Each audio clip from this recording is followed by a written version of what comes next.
Hello, and welcome to channel Ein Our Key, and I am your host, Voluntary.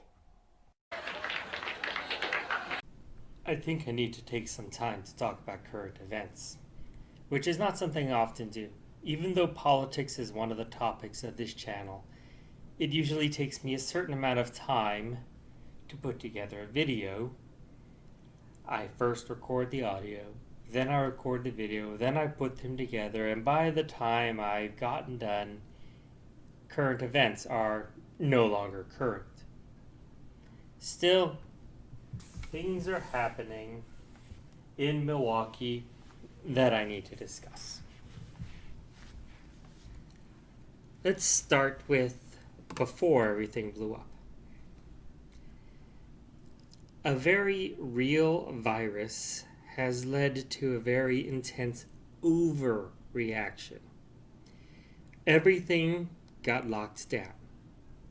Not because everything needed to get locked down, but because some people were panicking and other people were seizing power because of it. Although, as I said, this virus is real, I do not agree with the response to it. I think it was the wrong response. Oh well, it's too late. The damage is done. The economy is now in a recession that is going to take a long time to recover from. Small businesses, some of them were not able to last through the recession. The supply chain is in complete disarray. People are unemployed. People have been collecting unemployment. People have been losing their jobs permanently as well as temporarily. That creates a tense situation. In other words, the United States was a bit of a powder keg. This hasn't been helped by the fact that for the past 3 years, the press has been trying to convince us that things are worse than they've ever been because they don't like the guy in charge. I don't really give a damn about the guy in charge, but, well, I don't think he is particularly responsible. They talk about wanting to go back to the way things were. Well, let's just say someone has fallen off a cliff, and he's falling, and he's falling, and he's falling, and then he hits the bottom. And then he says, gee, I wish it was like what it was about 10 seconds ago when I was still falling and not hit the bottom, because hit the bottom hurts. Yeah, that doesn't work. That doesn't work at all. And if he did manage to miraculously go back about 10 seconds ago, then in about 10 seconds, he'd hit the bottom again. And he'd go through all that pain again, etc. Trump is, in many ways, the end result of everything that came before him. So, I don't particularly blame him. I blame everything that came before him that led to him. So anyway, for the past 3 years, we've been told how awful things are. Then this virus hits, and a lot of opportunists see this as an opportunity. The economy crashes, unemployment spikes, supply chains are in disarray. Everyone is pretty miserable. The problem with fear as a motivator is that it cannot last. People cannot be in permanent fear. They get tired of it. They weary of it. I see people getting tired of fear, and I see others trying to tell them how wrong it is to be tired of fear and how they should remain fearful. Because otherwise, I guess the virus would win. The virus would decide on its own. And remember, in the real world, viruses are not thinking beings. But in their fearful world, the virus would decide, aha, there's not enough fear. I can now kill everybody. That's what I guess. It's probably improper for me to say that because I try to not ascribe motives too much. And that's a particularly silly one, but, well, it fits. So, we have an unstable situation with a very unhappy populace. Some people are unhappy because they're tired of fear and they want to go back to work. And other people are unhappy because the first ones are tired of fear and want to go back to work. And then we get this incident in Milwaukee that led to protests because it is more of the same. We've gone through this before, but it happened at a particularly bad time. Everything else going on around it enabled people to have a justifiable outlet for their frustrations. The problem is, like other incidents like this, it's being framed as a black versus white issue. I'm going to put up an image of right enemy, wrong enemy now, and as you can see, the right enemy, wrong enemy, it doesn't mention race. This is about wealth, but it relates. This is the best way to put it. It relates. Because it shows how if you get people asking the wrong questions, then the answer doesn't matter anymore. People should be asking how it got to the point where police can do this, instead of asking about the race of the cop who did it and the race of the victim, the race of the cops who are standing by, and good cops versus bad cops. Gotta tell you, the idea of a good cop does not make sense to me because, well, the best way to put it is good cops arrest bad cops. There are very, very few good cops. Everyone knows the officer who was doing the kneeling is bad, but there were 3 other officers just standing there watching. Think about that. They are seeing this happening and they are standing there watching. There is no way I can refer to any of those 3 as good. Now, there are charges being brought against the one officer because he's the one who actually did it. He, of course, deserves it, but there are only charges being brought against the one officer. Did you know that for certain crimes, if you assist, you can get charges if you committed the crime yourself? Doesn't that mean, by that standard, the other 3 officers are guilty by that standard? It does. Well, protests erupted. The officer was charged mostly because the public got to see the video, not because the police would naturally charge him. And as always, when there are protests, some opportunists show up just to cause trouble, just to loot, just to break things. Not because they are part of the protest, but because they know they can get away with it if there is a protest happening. That is why I think it's a good idea for protests to actually police the protests, for lack of a better word. I don't want to use the word police in this case, but it's the only one appropriate. If you can ensure that the troublemakers who show up are contained by the protesters, it involves splitting your focus. Protesters have to split their time between watching the troublemakers and actually protesting what they're out there to protest for.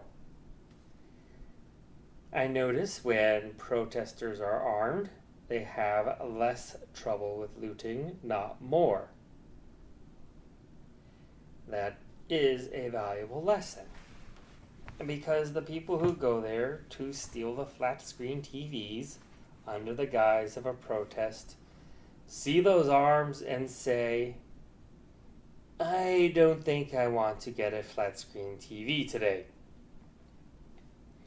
This, of course, allows people to ask the wrong question again and say, I thought they wanted to protest against inequality or oppression or whatnot, but here they are just stealing TVs.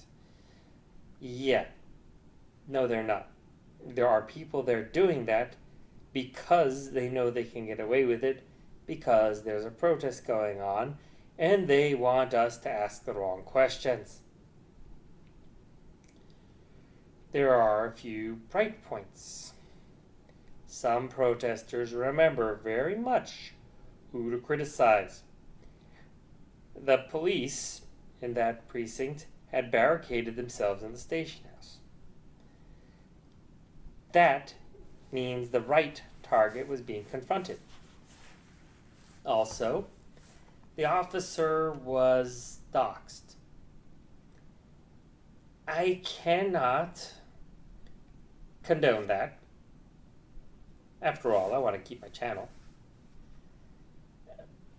But they are targeting the person who did it.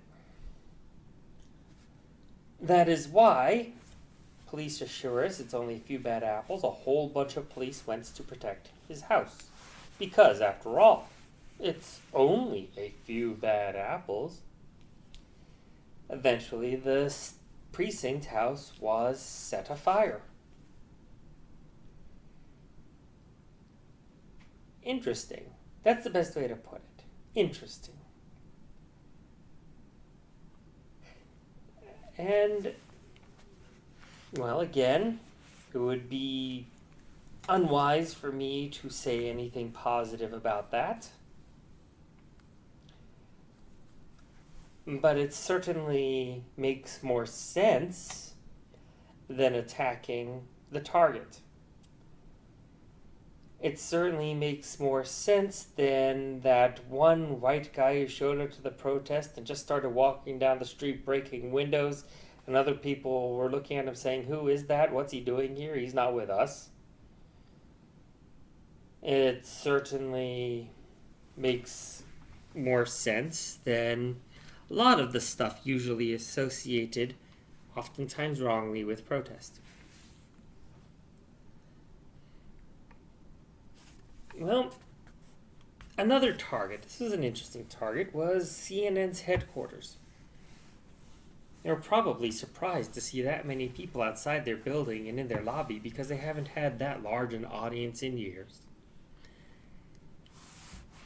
Now, technically, CNN isn't part of the government, but technically they have been feeding the gunpowder into this unstable situation for 3 years, so that when this police officer lit a spark, a lot of things blew up, figuratively speaking. Okay, YouTube? Figuratively speaking. I'm comparing the social situation to a powder keg, YouTube. CNN was attacked. Well, an interesting choice. Also, a CNN reporter was arrested for covering the riot. Well, on that case, I'm definitely on the side of CNN because you're not supposed to arrest reporters who are doing reporting. The police are really getting the short end of this, and, well, their action over the last few decades feed into it. This is not coming from nowhere. People are missing the point by talking about the race, when in reality it is about the fact that the police see the American public as the enemy. They see themselves as a separate praetorian class above the populace that they are allegedly sworn to protect. To them, those who have not been arrested are those they just haven't found anything yet. I once was walking down the sidewalk and walked past a DUI checkpoint. Of course, probably don't have to guess how I feel about DUI checkpoints. Still, as I was walking down the public sidewalk next to a public street, I walked between the checkpoint on the road and the local command center in a parking lot right next to the road. And all the police immediately got very nervous that a pedestrian was so close to them. And they all reached to their sidearms just in case. They didn't pull anything out, but they were all just very nervous that someone wasn't in a subservient position in a car. That says a lot. I was challenging them by being there. And then it got worse. I stopped to look at them, and one of them yelled out at me, "Move along, move along."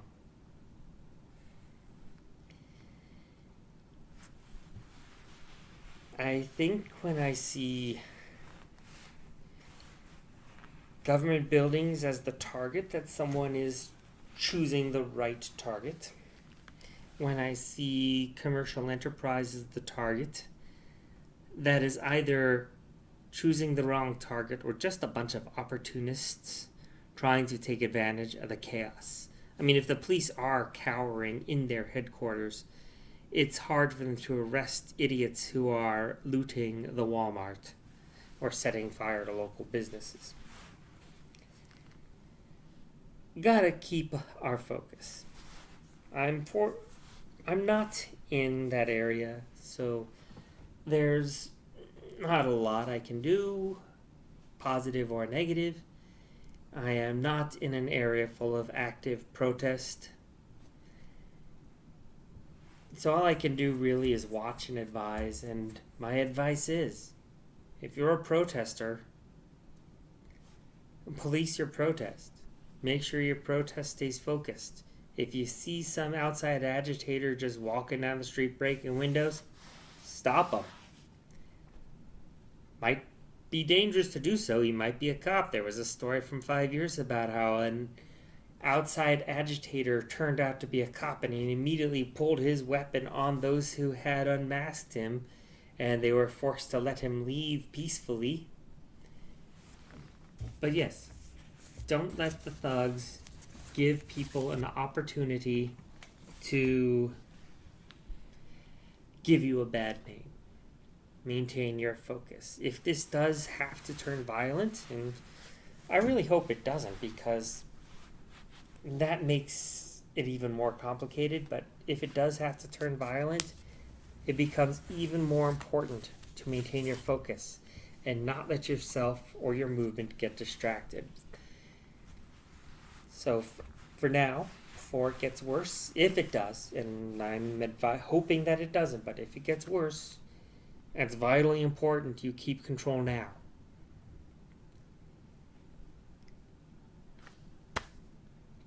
And if we're lucky, we won't need massive violence for the desperately needed police reform. Thank you for watching. We're now in the double digits for subscribers, and hopefully we will only keep growing. So please like, share, comment, and subscribe to help my channel grow.